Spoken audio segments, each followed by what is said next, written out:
This episode is brought to you by Bridges Academy Online, an online high school for twice exceptional students. Find them at bridges.edu. Because I recognize his brilliance. It doesn't show up verbally in the classroom, but this is a kid who needs to be in my reading group. And he might not be reading the text, but he's responding to it. And he might not be writing down his answers, but what's important for me as a second grader, am I seeing a light shine in his eyes? Intelligence is divided into several categories, and today we're talking about nonverbal intelligence. It's often harder to recognize, so it can be a struggle for people with higher nonverbal intelligence to show their abilities. What are the signs of nonverbal brilliance? How can we tease out those signs in people who mask or those who have spiky profiles? And what is a spiky profile? Mark Hess is the editor of the SENG Library and president of the Colorado Association for Gifted and Talented. We're talking about nonverbal intelligence today on episode 160. I'm Emily Kircher-Morris, and this is the Neurodiversity Podcast. What is neurodiversity? You see the world differently. Autism spectrum. Gifted. Complexities that are inherently inside. ADHD. Dysgraphia. Tourette's. All brains are different. You are exactly what this world needs. This is the Neurodiversity Podcast.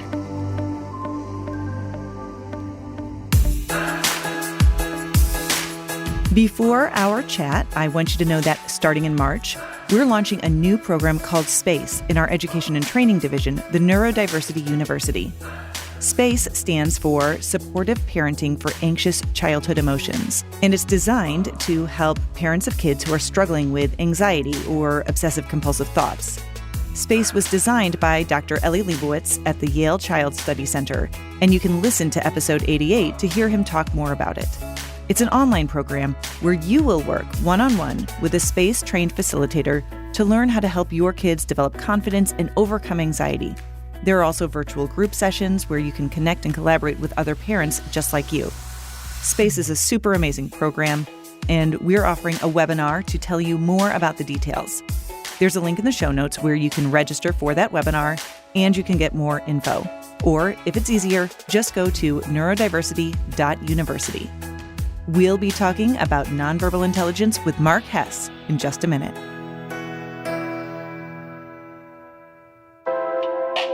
On a previous episode of the Neurodiversity Podcast. Even before you seek that professional advice or consultation, evaluation, etc., you could start by having a conversation with your kid and have that conversation in a calm way. You know, if you seem stressed and scared or panicked or angry or upset, then you're going to convey that to your kid as well. You could just start by asking some questions like, how are you doing? What is on your mind? Share a little bit of your experience and model to your family that it's okay to go through difficult emotional experiences. And we all do sometimes. You know, sometimes we're so determined to show our kids that we're there for them that without realizing it, we may also be giving the message it's bad to be rattled or it's not okay to be upset. That's episode 110. Find it in your favorite podcast app.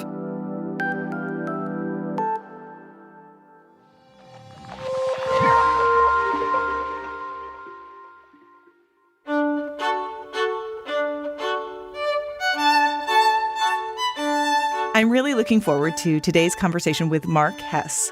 Mark is an educator, the president of the Colorado Association for Gifted and Talented, and an author. His most recent book is I Used to Be Gifted. Mark, thank you so much for joining us today. Oh, thanks for having me. It's great to be back. I think we did a recording. It still feels like it was during the pandemic days, maybe 2021. It feels like a while ago, but also like yesterday. I'm not sure. Right. Time is so strange right now. Right. I asked you to come back because I wanted to talk about one of your areas of interest, and that specifically is nonverbal intelligence. It's probably wise to just start our conversation with a description of specifically what nonverbal intelligence is and how it varies from other types of intelligence. It's elusive. This is something I've been working with to understand for 20 years. And 20 years ago, I struggled to find anything to read about it. And so a lot of my understanding was built through being around kids and watching how they behave and seeing what works with them in the classroom. So I think the best way to talk about nonverbal intelligence is to use some examples. So you have that friend or that spouse with an uncanny sense of direction. Like you go somewhere new and they already know how to navigate the area within 30 minutes, find their way around. You have that person who prefers diagrams to complete a difficult task, completely ignores the words. Like this whole IKEA meme and joke going around, like you can't put it, no, that's not even a joke to that person. It's like, what are you talking about? That's easy stuff. That person who comments on the design of things, oh, I could build that better. Or I like the way that's made. Engineers and architects and graphic designers and programmers and people who comment on the architecture of houses or buildings, who have a certain vibe for a neighborhood that they're in. I like the vibe of this neighborhood. There's no people around. They're looking at the houses. They're looking at the streets. They're looking at the landscaping. A quarterback. The Manning brothers have incredible nonverbal brilliance. So they have the diagram of a play in their mind. They know where everybody's going. They know when they'll be there. They're watching a defense react, and then they're throwing a ball 30 or 40 yards down the field to meet a receiver in full stride. That's nonverbal brilliance. And by the way, they're developing that brilliance through watching video. They're not reading about it, right? They're watching things develop. They're watching videos of other teams. Electricians and mechanics and choreographers and surgeons. Okay, here's the kid that you can't beat in the memory game. You know, you have the memory cards and you put them all down on the desktop and then you turn them up one by one. Can't beat that kid. That's nonverbal brilliance.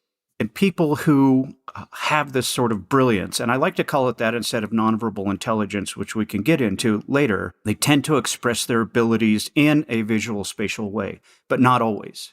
This is an elusive trait because if you think about it, if you just take the words out, go with the strict definition, take words out, take numbers out, take music out. That's a vast amount of human experience that could be attributed to nonverbal ability. So it's huge. And so it's really important to, when you're working with students, develop that relationship, to understand where their skills are, to understand how they express themselves. So it all takes time. And I think that has been some of the frustrations over the years with educators when, you know, a kid walks into their class and they've got a 95th percentile on a nonverbal assessment and they're not achieving. What's going on here? My oldest son, I feel like, has this area, you know, he's one of those kids who can do all of the different Rubik's Cubes, like all the different shapes and sizes, and he just sees it and he can figure that out. And actually he can do them like very rapidly as well, which is interesting. I mean, and it's more than, I know there's like an algorithm that you can learn, but it's more than that too.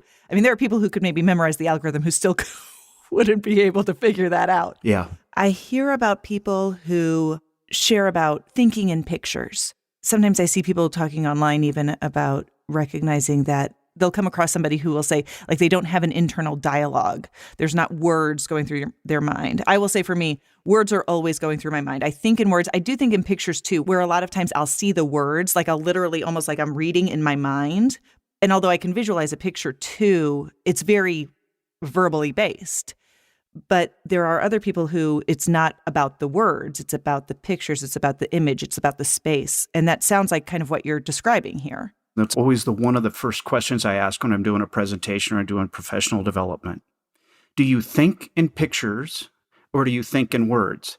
Now, I think the people who say that I don't think in an internal dialogue, they do. They're just not really paying attention to that dialogue as they would pay attention to the pictures.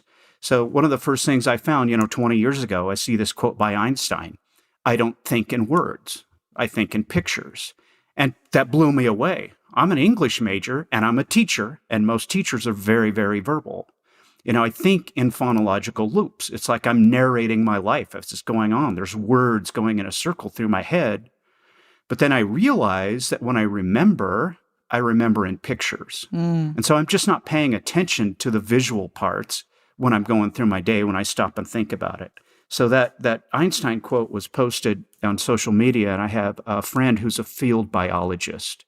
And his comment was, wait a minute, some people think in words. I didn't know people thought in words. And then, some time goes by and he comes back and he comments and he says, I think now that I realize that in school, that's why I didn't get things very fast. Like I didn't get it right away. And it was frustrating because other kids got it, but I wasn't getting it. But then when I got it, I really got it. I really understood. And what we're describing, when we're describing phonological loops and a visual spatial sketchpad, we're describing working memory. So those are two of the three components of working memory. So this visual spatial sketchpad, these pictures that we can form in our mind, and the phonological loops, the words that go with them. Everybody has those two pieces, unless there's some sort of really extreme outlier. And I think really extreme outlier. It's just that people pay attention to those two different pieces in different ways. They focus their thinking or they focus their energy on one of the two a little bit more, right? We all have tendencies. But that third piece that puts them together are the neurological networks in our brain. Somehow to mend those two together. And how does that network put the things together too? I think it's important maybe to also mention that we're not necessarily talking about learning styles. For what it's worth, if people haven't heard this, you have visual, auditory, and kinesthetic learning styles, and that's kind of been debunked in the research. Like that's not really what it is. We're specifically talking about, can you put that into words for me? How we would describe the difference there between like a learning style, but the nonverbal ability versus the verbal ability and how people process information? I think we're definitely talking about how kids, and when I'm saying people, I'm usually talking about kids because I'm a teacher. Yeah. How kids respond and what they prefer to respond to and how they prefer to engage. But one of the misconceptions about nonverbal ability tests is that we're testing nonverbal ability. We're not. Right. None of the test designers would say that. They're saying we're testing general intellectual ability, but on the nonverbal battery, we're testing it. That's the kind of questions we have, nonverbal questions. The same thing with the verbal battery of a test. We're not testing verbal ability, we're testing general intellectual ability, and the student is responding to it because they're strong verbally. So in gifted education, some of the classic scores we get are from a cognitive abilities test, from a WISC IQ test, from Naglieri's nonverbal ability test, from the Kaufman brief intelligence test. From all of those tests, we get nonverbal ability scores. And if we see a student come in at the 95th percentile, again, that's not their nonverbal ability. It's their general intellectual ability that they're responding to because they respond to nonverbal cues well on that test. And so nonverbal ability is not mutually exclusive of or counter to verbal ability. It runs parallel to it. So which do you prefer? So that kid who scores well on the nonverbal ability battery may express themselves visually, spatially. They may be good at art. They may respond better to videos or pictures, but they may not because it is literally their general intellectual ability. And the kid who scores well on the verbal battery isn't necessarily a good reader. They might understand verbal cues orally, the AUR orally part, much better than others, and literally may not be able to read. I've had those students. You said this specifically. You said that most people have both, and it's kind of the integration of that. And that's what you're talking about with the general ability, but kind of how it manifests. But really, when we integrate those things for anybody, when we're talking about learning, that's kind of where the learning can really take place. But there definitely might be different ways that people show it. And especially, I think when we talk a lot about neurodivergence or twice exceptional kids, we have a lot of kids who have just those really spiky profiles where they might show that ability much better one way versus another. For example, so Megan Foley-Nickpon over at University of Iowa, she's been a guest on the podcast. You're familiar with Megan, I'm sure. She has done research that shows that kids who are identified as autistic and gifted specifically frequently have a much higher verbal ability.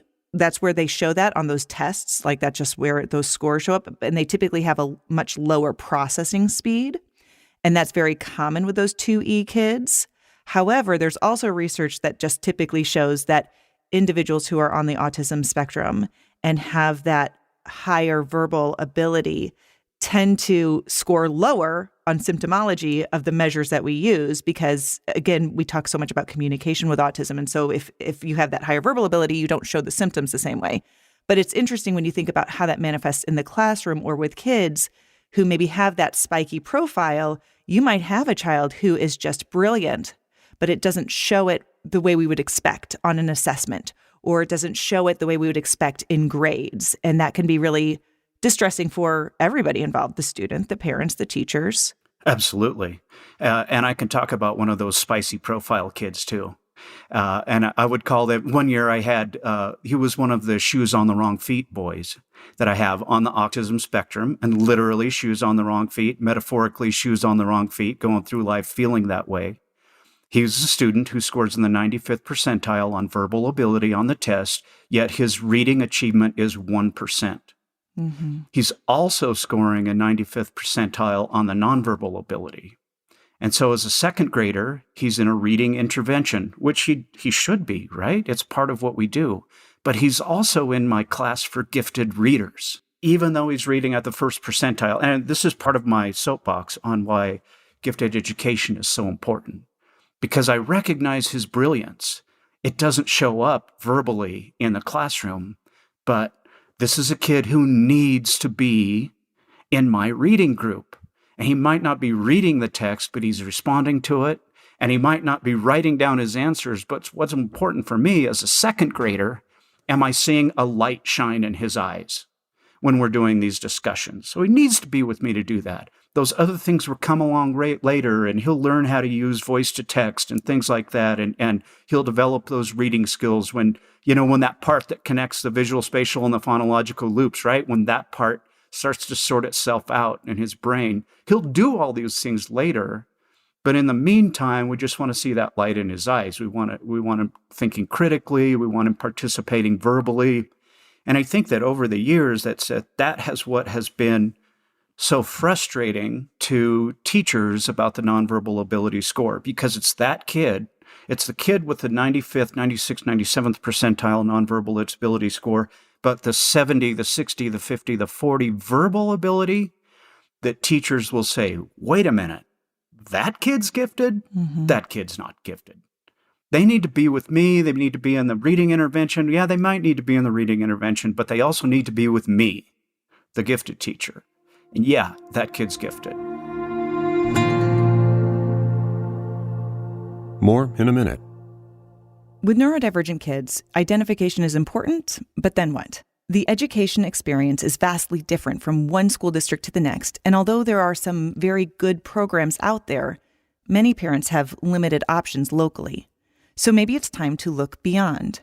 Our friends at Bridges Academy have been educating 2E and other neurodivergent learners for over 25 years, but now they've adapted that model to a really amazing online space. Bridges Academy Online features synchronous instruction, small class sizes, and because 2E kids really thrive when they can focus on their areas of interest, Bridges highlights talent development as a bridge to college and career. And Bridges is a diploma-granting institution. If you haven't thought about the online option, you'll definitely want to talk to Bridges Academy. Just go to bridges.edu.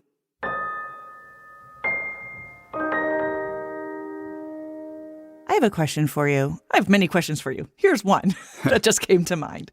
I know that one of the trends specifically related to identification of gifted learners has been to broaden the way that we measure and capture those kids.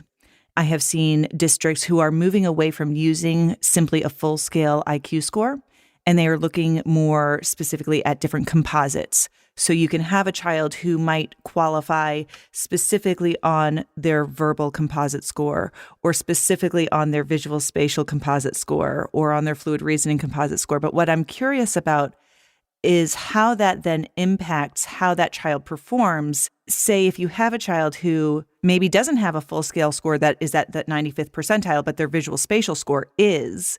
And so then we put them in a gifted ed program, or even in a classroom setting, like school is just inherently language-based. And what is the impact on that student if there's a mismatch there?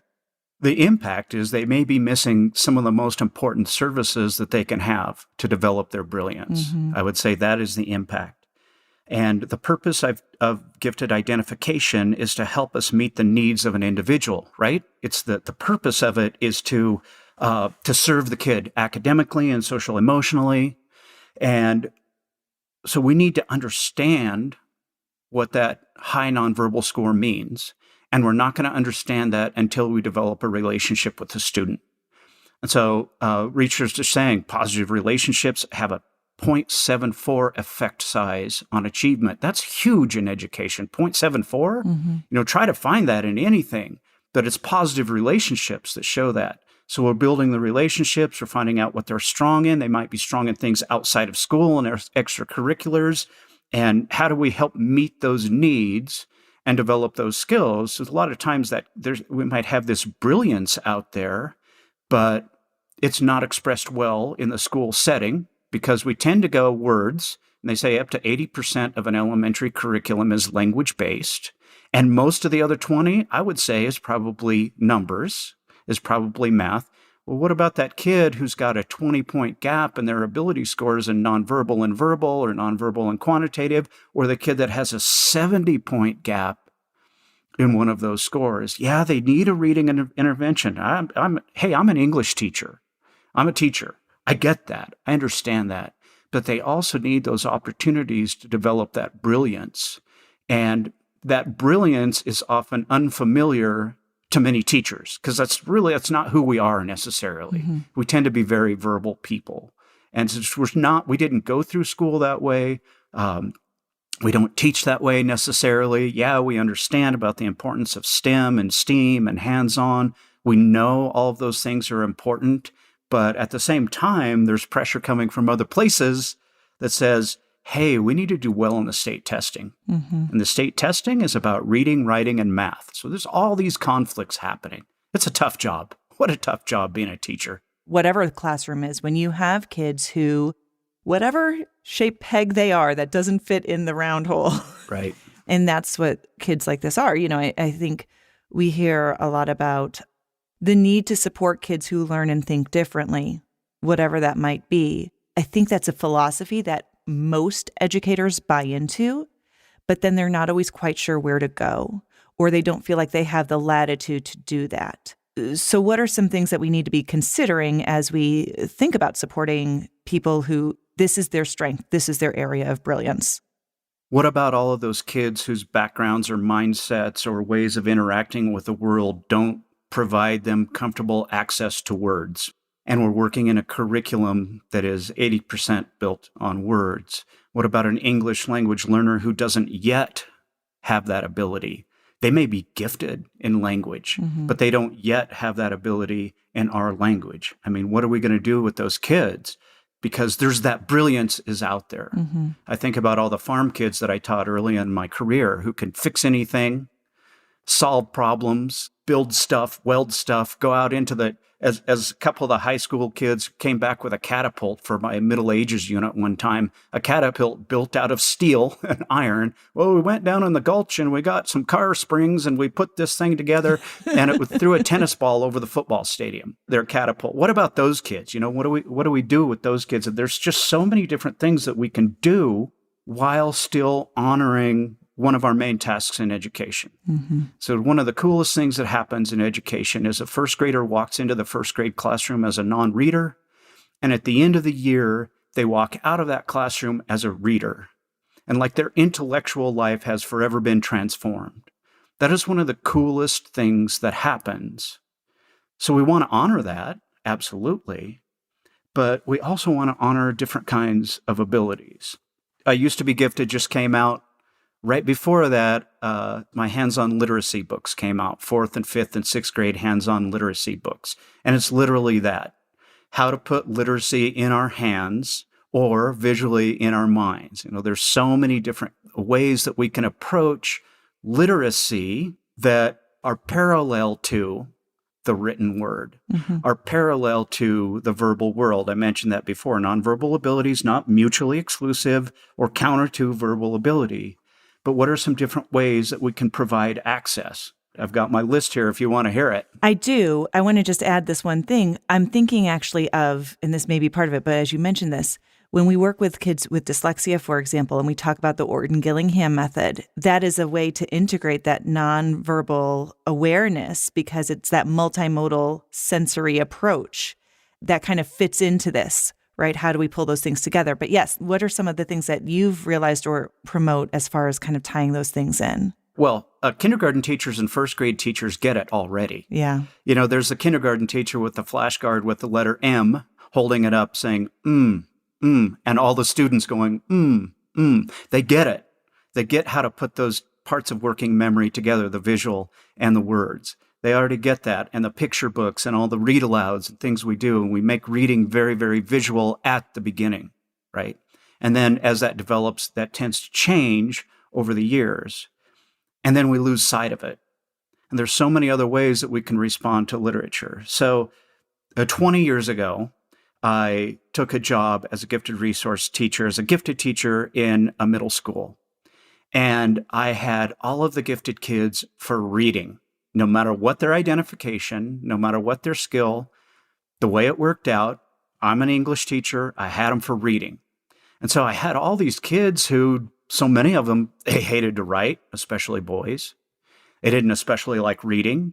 And then I had alongside of them all these just brilliant writers and brilliant readers and reading so many grade levels ahead of other kids.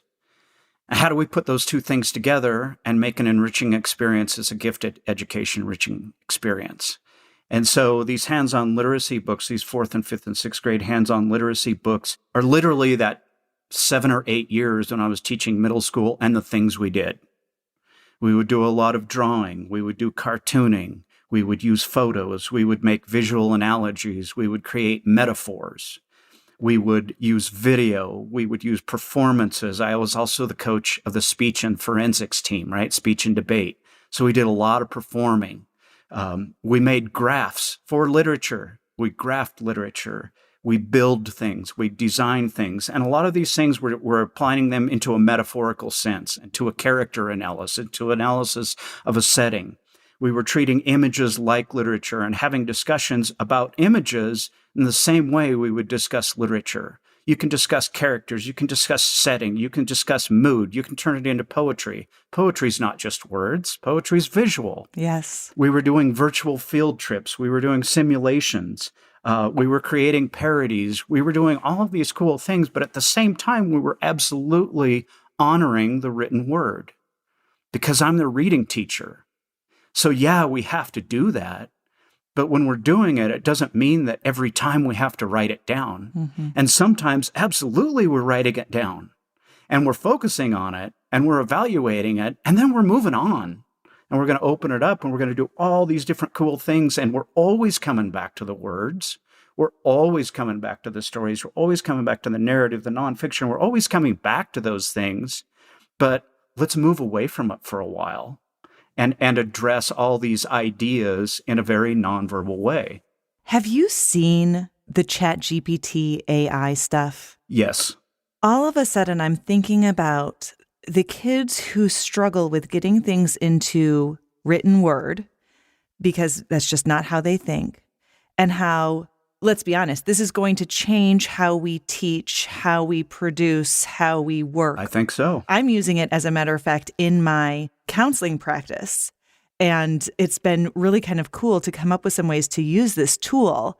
But I'm just imagining how this could be kind of an accommodation, right? You don't have to try to focus so much on exactly what the words are, putting it into language. And it might really shift some things for people who lean more towards that nonverbal area of brilliance. It doesn't have to be some evil software that has made its way into the school. No. And I'm thinking about how wonderful it might be to start an idea if you're not a writer and see where it goes, and then see the results. And do you say, that's what I was thinking. That's what I wanted to say. That's what I was trying to say. What would happen then? Are there any ways specifically that you know that this impacts kids more like at home specifically? Is there anything that parents maybe need to be aware of? It's fantastic to know So we've just tested 1,500 kids in my school district. And we send those scores to each parent. I think it's important to know how that test is measuring your students' talents. Again, they're not really ability scores, right? They're a measure of general intellectual ability as expressed through verbal, as expressed through numbers, as expressed through nonverbal means. I think it's important to know where those skills lie, because how is your student's achievement in relationship to those things? And one of the cool things that standardized testing can do is create an ability profile for students. So what are the tendencies? What are things they might need to work on? What are ways that they express themselves well? I think that, over the years, when I first started doing gifted education, I was always kind of leery of the parent that said, oh, my kid's gifted, right? I was kind of leery of that at the beginning. But over the years that I have found out that almost every time the parent's right, they know their kid. And they may know their kid as this kid with nonverbal brilliance who comes up with amazing ideas and who expresses themselves in so many different ways that might be outside of the written word. And if you know that, if you understand that, and how can you nurture that at home? What kind of experiences can you provide? Science experiences, technology experiences, art experiences, all of those sorts of things, to recognize and understand that that brilliance is incredibly important, even though it might not be in a moment by moment in a school that's in the business of teaching reading and writing. And again, I'm an English teacher here, and I'm an English major. I write. How crazy is that? I write stuff, and no one's telling me to write stuff. That's crazy. That's insane. That's where I'm coming from. But where I'm coming from is that there's so much more to this world of expression than words. Mm-hmm. So, Mark, as we wrap up, I just want to ask one last question. If you were talking to one of your students who was feeling the pressure, feeling like they're not being as successful as they would like to be, but you see this brilliance in them, what would you say to them? What is it that you would want them to hear? Great question. What can I do to help you understand your strengths? Because you've got them. And you know what? I don't see them every day, because I'm not sure that this is the right atmosphere for you every day. And I see you struggling sometimes with what we do, but I also see these times when you amaze me. And it's really important to remember that you can do these amazing things. It's who you are. And you get to decide whether you're going to believe in yourself, no matter what other people say, no matter what other people do. You get to make those decisions. And I think you really know in your heart that you can do these wonderful things. So keep doing them. And I want to ask you every time, how can I help you show these things? Because it's not my job. It's because I value you. I guess that's what I'd say. That's a tough question. You know what? That's what I'd love to say in the moment, what I'd be able to love to say.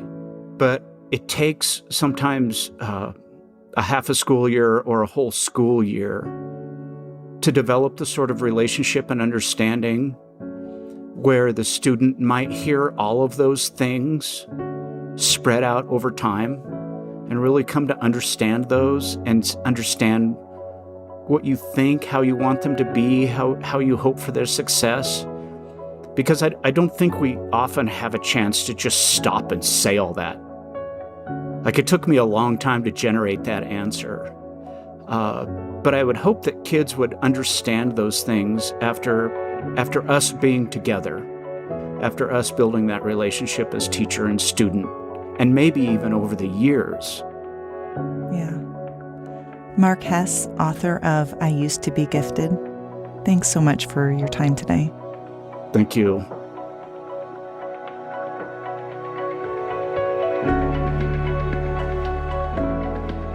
Intelligence and ability looks different in each of us. This is, of course, a wonderful thing, until school sends everyone to a one-size-fits-all education. Fostering flexibility in our classrooms and our homes allows us to provide the environment for our children and students to explore their potential in all of the ways that they might show their brilliance. Neurodivergent people have profiles of ability with some incredible strengths, coupled with some significant struggles. Let's help kids find their strengths and nurture them, because that's not only where they'll build confidence and autonomy. Those strengths are the platform that will give them a foothold to improve the areas that are difficult for them too. I'm Emily Kircher-Morris. I'll see you next time on the Neurodiversity Podcast.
This episode has been brought to you by Bridges Academy Online, a high school education for twice exceptional students. Find them at bridges.edu.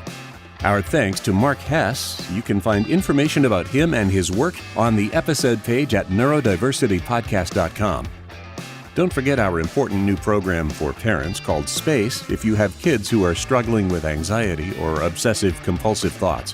It's available through our online education and training resource, the Neurodiversity University. There's a link in the show notes for you to get registered or just find out more. Our host is Emily Kircher-Morris. Our office manager and social media guru is Krista Brown. I'm the podcast executive producer, Dave Morris. And for all of us here, thanks for listening, and we'll see you next time.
This is a service of the Neurodiversity Alliance.